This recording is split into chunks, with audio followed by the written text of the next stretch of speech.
Unit number 15 है। इस unit को जेनेटिक्स के नाम से याद करते हैं। और प्यारे बच्चों, एनएमडी कैट 2020 में इसमें से कितने एमसीक्यूज़ आए? तो याद रखिए, इसमें से 7 एमसीक्यूज़ आते हैं। और पाकिस्तान मेडिकल कमीशन ने जो टॉपिक्स जेनेटिक्स में स्पेसिफाई कर दिए हैं वो ये आपके सामने लिख दिए। पहला टॉपिक देखिए, associate inheritance with laws of Mendel's. यानी सबसे पहले हम लॉज ऑफ मेंडल को अंडरस्टैंड करेंगे। उसके बाद gene linkage and crossing over, फिर sex linkage, inheritance of sex linked traits, फिर इसमें जो स्पेसिफिकेशन है वो इनहेरिटेंस ऑफ हीमोफीलिया का जिक्र करेंगे। तो आइए आज पहला टॉपिक जो जेनेटिक्स में पाकिस्तान मेडिकल कमीशन ने स्पेसिफाई किया उसका एक पार्ट पढ़ेंगे, यानी मेंडल्स लॉस में से first law, law of segregation. आज हम इसकी बात करेंगे। आप बता दीजिए व्हाट इज सेग्रीगेशन? हम कहते हैं सेपरेशन को कहते हैं। किस चीज़ की सेपरेशन, ये कुछ देर में आपको मालूम हो जाएगी। प्यारे बच्चों, मेंडल साहब आपको याद आते हैं, इन्हें फादर ऑफ जेनेटिक्स कहते हैं। क्यों? अगर आप इनकी एक्सपेरिमेंटेशन देखिए, इनकी क्रिएटिविटी देखिए, इनकी ऑब्जर्वेशन, इनकी अजम्पशंस को देखिए जो इन्होंने हेरिडिटी के हवाले से की है, तो आपको मानना पड़ेगा कि मेंडल साहब फादर ऑफ जेनेटिक्स हैं। मेंडल साहब की जो भी वर्किंग है वो पाइसम सेटिवम यानी पी प्लांट पर है। आपसे पूछना इन्होंने पी प्लांट को क्यों सिलेक्ट किया, तो बहुत सारी बातें थी। इनका जो मोनेस्टरी गार्डन था, मॉन्क्स होने की वजह से जो इनको एक गार्डन मिला था उसमें पी की ग्रोथ अच्छी होती थी। पहली बात तो ये है। और प्यारे बच्चों, फिर ये शॉर्ट जनरेशन कंटेनिंग प्लांट है। तकरीबन 4 मंथ्स में इसकी जनरेशन कंप्लीट हो जाएगी।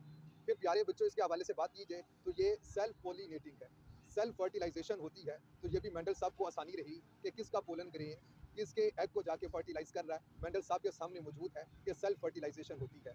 आप देखिए, अगर क्रॉस फर्टिलाइजेशन होती तो किसी का पोलन ग्रेन किसी के एग को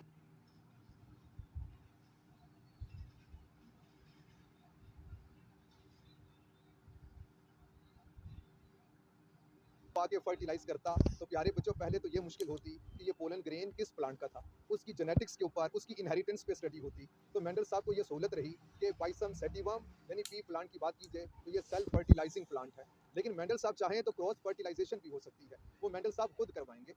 फिर प्यारे बच्चों, एक बहुत ही इंपॉर्टेंट बात जो मेंडल साहब को बेतहाशा फेवर करती है वो कंट्रास्टिंग पेयर्स ऑफ ट्रेट्स है। मेंडल साहब ने 7 कंट्रास्टिंग पेयर्स ऑफ ट्रेट्स पे स्टडी किया। यानी अगर आप सीड शेप के हवाले से बात कीजिए, या तो राउंड है या रिंकल है, कोई तीसरी फॉर्म नहीं आती है। तो प्यारे बच्चों, इसी को तो contrasting pair of a trait कहते हैं। फिर ऐसे ही कोड शेप की बात कीजिए, या तो वो इन्फ्लेटेड होती है या कॉन्स्ट्रिक्टेड होती है। प्लांट हाइट की बात कीजिए, या तो टॉल है या शॉर्ट है। इसी तरह से मेंडल साहब ने 7 कंट्रास्टिंग पेयर्स ऑफ ट्रेट्स पे स्टडी किया। और ये मेंडल साहब की खुशकिस्मती कि ये contrasting pair of a trait थे। अब प्यारे बच्चों, पाइसम सेटिवम के ऊपर मेंडल साहब की एक्सपेरिमेंटेशन है। आइए first law, law of segregation की बात करें। मेंडल साहब जब भी कोई काम करते थे एक्सपेरिमेंटेशन के हवाले से, तो वो 3 एक्टिविटीज़ किया करते थे। वो 3 मेटिंग प्रोसेसेस करवाया करते थे। वो कौन कौन से हैं उन्हें देख लीजिए। प्यारे बच्चों, सबसे पहले मेंडल साहब करवाते थे ट्रू ब्रीडिंग या प्योर ब्रीडिंग की बात होती है। फिर या तो मोनो हाइब्रिड क्रॉस का जिक्र होगा या डाई हाइब्रिड क्रॉस का। उसके बाद फिर उनकी सेल्फ क्रॉस करवा दिया करते थे। ये सुन लीजिए कौन कौन से। हम कहते हैं सबसे पहले ट्रू ब्रीडिंग करवाते थे, और इसी को हम लोग बोलते हैं क्या, प्योर ब्रीडिंग। इसके बाद फिर प्यारे बच्चों बात कीजिए तो हम कहते हैं या तो मोनो हाइब्रिड क्रॉस करवाते, और बहुत सारे मोनो हाइब्रिड क्रॉस करवाए उन्होंने, या करवाते थे डाई हाइब्रिड क्रॉस। जो हमारे सिलेबस के हवाले से है वो बातें आपको बता रहा। फिर प्यारे बच्चों, मोनो हाइब्रिड क्रॉस या डाई हाइब्रिड क्रॉस करवाने के बाद फिर करवाया करते थे क्या, सेल्फ क्रॉस। अब आइए बारी बारी इन सब की बात करेंगे, और फिर लॉ ऑफ सेग्रीगेशन किस तरह से आता है इसमें से इसको देखेंगे। ट्रू ब्रीडिंग या प्योर ब्रीडिंग क्या होती है? सबसे पहले आपको बता रहा हूँ ब्रीडिंग किसे कहते हैं। तो याद रखिए, ब्रीडिंग मेटिंग को कहते हैं, यानी सेक्सुअल रिप्रोडक्शन को कहते हैं। तो प्यारे बच्चों, a breeding, a mating in which all the produced offspring are 100% identical to both parents. अब ये किस तरह से होता है ये आप देख लीजिए। प्यारे बच्चों, सिंबल्स के हवाले से आपको मालूम होगा कि ये जो इस तरह से सिंबल होता है ये इंडिकेट करता है किसको, मेल को इंडिकेट करता है। फिर इसी तरह से फीमेल को हम लोग इस सिंबल से सिंबलाइज कर रहे होते हैं। अब जरा देख लीजिए, डिप्लॉयड प्लांट है। अब तो आपको मालूम है कि प्यारे बच्चों, अगर ये राउंड सीडेड प्लांट है, जारी बात है कि 2 अलील्स तो होती हैं। मेंडल साहब यही बात करेंगे, एक फादर से आती है और एक मदर से आती है। ये राउंड के लिए मैं सिंबल दे रहा हूँ capital R, capital R, capital R, ये भी राउंड के हवाले से सिंबल है। मेंडल साहब ऐसे किया करते थे। सबसे पहले ट्रू ब्रीडिंग, प्योर ब्रीडिंग किया करते थे। प्यारे बच्चों, इन सारी की जो करेक्टरिस्टिक्स हैं वो सेम है। यानी ये बेसिकली सेल्फ पोलिनेशन हो रही है। तो एक ही प्लांट का फ्लावर का स्पर्म है, उसी फ्लावर का एग है, या उसी प्लांट के किसी फ्लावर का एग है, सेल्फ फर्टिलाइजेशन हो रही है। एक ही प्लांट के बीच में फर्टिलाइजेशन हो रही है। तो प्यारे बच्चों, अगर वो भी हो तो वो सेम होने चाहिए। यानी अगर ये राउंड सीडेड प्लांट है तो ये भी राउंड सीडेड प्लांट है।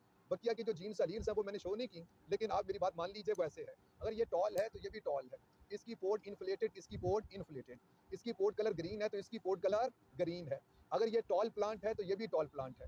इसका फ्लावर कलर पर्पल तो इसका फ्लावर कलर पर्पल। यानी सारी बातें एक सी हैं। तो सबसे पहले क्या करेंगे, सबसे पहले गमीट्स की फॉर्मेशन करेंगे। आप बताइए यहाँ पर कितनी टाइप्स के गमीट्स बनेंगे। तो चूंकि सभी कैपिटल आर है तो चाहे गमीट्स 2 बने, 10 बने, 10 लाख बने, टाइप एक ही होगी। यानी सभी के अंदर कैपिटल आर होगा। यानी जो भी स्पर्म बनेंगे, और याद रखिए गमीट्स को हमेशा सर्कल में रखते हैं, और जो इंडिविजुअल्स होते हैं, ऑफस्प्रिंग होते हैं, उन्हें खुला छोड़ देंगे, उन्हें सर्कल में नहीं रखते। यहाँ पर कितनी टाइप्स के एग बनेंगे, मैं नंबर की बात नहीं कर रहा।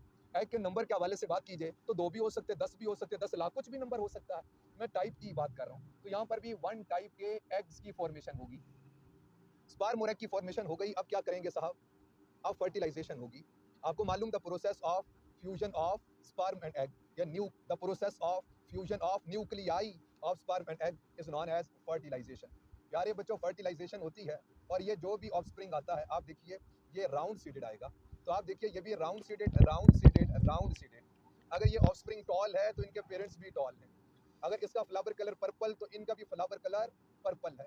ये टॉल है, टॉल टॉल। पोर्ट इसकी इन्फ्लेटेड है तो इनकी पोर्ट्स भी इन्फ्लेटेड है। तो इसी को तो ट्रू ब्रीडिंग कहते, प्योर ब्रीडिंग कहते। क्या होती है, हम कहते हैं it is a type of mating, it is a type of sexual reproduction in which all the produced offspring are 100% identical to both parents. तो such breeding, such mating is known as true breeding, या आप pure breeding बोल दीजिए।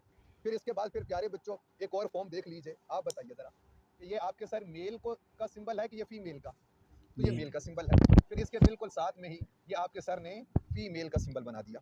प्यारे बच्चों यहाँ पर देखिए, ये स्मॉल आर लिख दिया, यहाँ पर भी स्मॉल आर लिख दिया। यानी इसका मतलब ये है कि ये रिंकल सीडेड है तो ये भी कैसा है, रिंकल सीडेड है। सारी बातें एक सी हैं। यानी रिंकल सीडेड है तो ये भी रिंकल सीडेड है।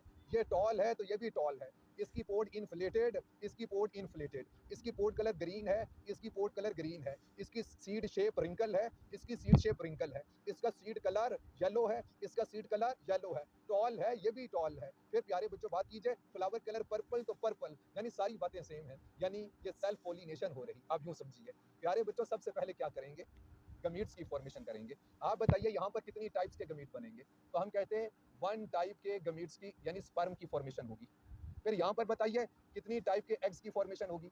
1 टाइप के एग्स बनेंगे। आपने देखा कि ये जो गमीट्स होते हैं इनको सर्कल में रखते और इंडिविजुअल्स को खुला छोड़ देंगे, यानी सर्कल में नहीं रखेंगे।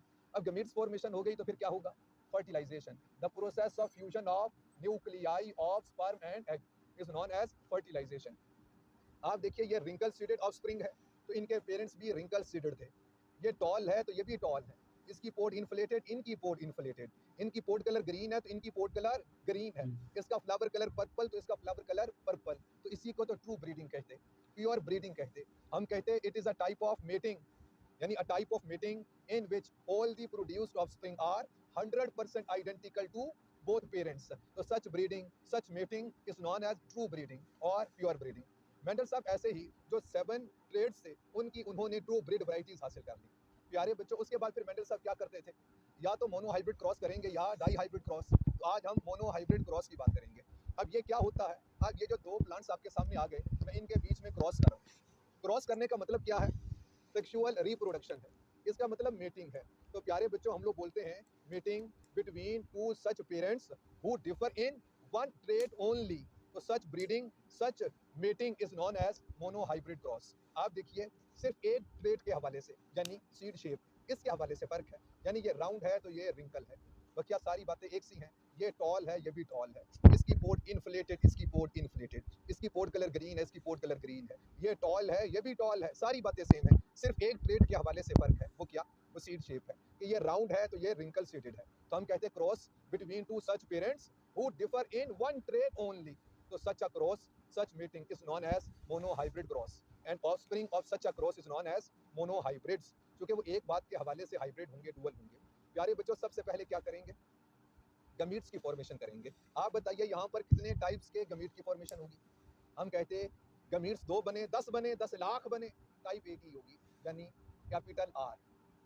सारे स्पर्म में, सारे गमीट्स में एक टाइप की इंफॉर्मेशन है। यहाँ पर जितने भी एक्स बने, वही बात है पुरानी सी कि 2 बने, 10 लाख बने, टाइप एक ही होगी बेटे, स्मॉल आर इसमें। फिर प्यारे बच्चों, इन दोनों के बीच में जब ये फर्टिलाइजेशन होगी, अब एक दफ़ा आप बता दीजिए what is fertilisation? The process of fusion of nuclei of sperm and egg is known as fertilisation. इसे फर्टिलाइजेशन इसीलिए बोलते हैं कि आगे जो ऑफस्प्रिंग वो फर्टाइल बनता है, यानी स्पर्म और एग के मिलने से जाइगोट बनता है, जाइगोट फर्टाइल है, इससे कंप्लीट ऑर्गेनिज्म बनता है। प्यारे बच्चों, आप कुछ बातें सुनिए, हमने मेंडल साहब को फॉलो करना है। मेंडल साहब मोनो हाइब्रिड क्रॉस के जो पेरेंट्स थे उन्हें बोलते थे P1। P1 बोलिए तो क्या? हम कहते हैं फर्स्ट पेरेंटल जनरेशन। और P1 से जो ऑफस्प्रिंग आते हैं, जो बेबीज आते हैं, उन्हें वो कहते हैं क्या? F1, यानी first filial generation. Filial offspring को कहते हैं, बेबीज को कहते हैं। तो बेबीज की ये जो पहली जनरेशन, तो P1 के जो ऑफस्प्रिंग हैं उन्हें क्या कहेंगे? F1, first filial generation. F1 के अंदर मेंडल साहब ने ये देखा कि जो भी प्लांट्स आ रहे हैं वो राउंड सीडेड प्लांट आ रहे हैं। मेंडल साहब के लिए ये बात हैरानी की थी कि भाई अब तो राउंड और रिंकल के मिलने से, राउंड रिंकल शायद दोनों आते, मेंडल साहब ये एक्सपेक्ट कर रहे थे, लेकिन आ गया कौन? राउंड।